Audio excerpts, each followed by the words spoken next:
Oh, Queensland Police say they are using lessons learnt from combating bikies in their approach to dealing with criminal street gangs.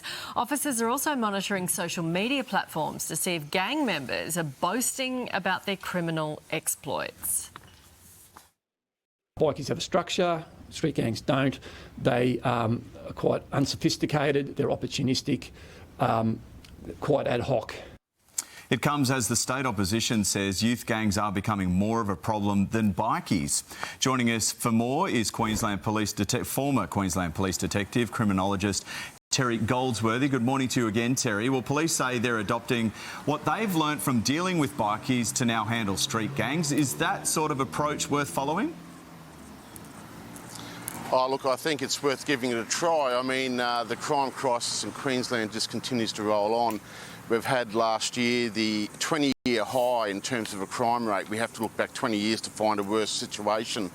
The problem with treating the youth gangs, though, like bikie gangs, is that the number one tool we go to in Queensland to fight those gangs are the consorting laws. The consorting laws don't apply to children, so at this stage you wouldn't even be able to use the prime tool against those youth gangs. So, you know, today the Commissioner's meeting Cabinet, one of the things she might ask for is that those laws be expanded to cover serious repeat youth offenders, because at the moment they don't.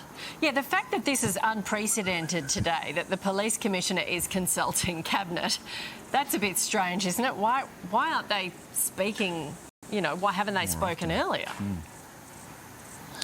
Well, yeah, I was so surprised. I would have thought that she probably would have briefed Cabinet prior to this stage. Look, I think there's a number of things here. One is there's a lot of pressure on the Commissioner. Last week she had to tell the media that she had no intention of resigning.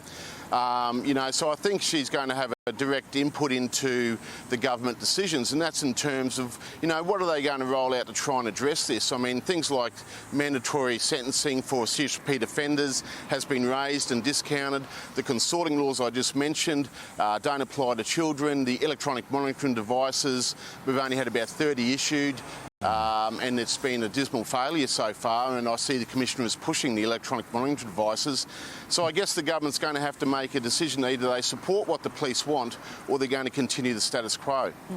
Terry, a lot of this discussion has come off the back of the death of Violene White in Ipswich. 6 p.m. at night at a shopping centre. Is something like GPS monitoring of repeat offenders, would it have stopped that sort of crime? Well, if you're monitoring it properly, it would. I mean, the problem is in Queensland with those youth monitoring systems is the police only respond if the monitoring device is tampered with or cut. Other than that, there's no police response. It's a phone call to the youth asking them to go home if they're breaching their bail or curfews or they're where they're not meant to be. So that needs, protocols for responding need to change. And if you did it properly, if you resourced it properly, for instance, when we had the bike issue, we put 200 police to do nothing but bikies. Well, if you take the same approach with these serious repeat offenders, you might achieve something. I mean, at the moment, we're just putting Band-Aid solutions on a gaping wound. So when the Police Commissioner says she wants the expansion of the GPS tracking for juveniles on bail, is that going to be, if it happens, is that going to be effective if all they do is pick up the phone and say, go home?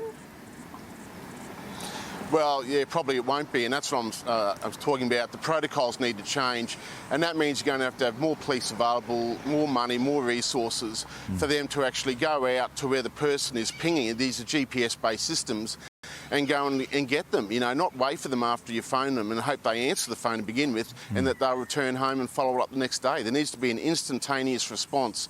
I mean, if you look at how would they respond to a bikie, they're not responding the same way to youth crime. I mean, I just keep coming back to 6 o'clock at night at Ipswich. I mean, it's a very early curfew, isn't it? If that has pinged on their ankle bracelet, I just don't know if it would help in that instance anyway. Maybe it will in others. Terry, thanks for your time. Thank you. Thank you, Terry.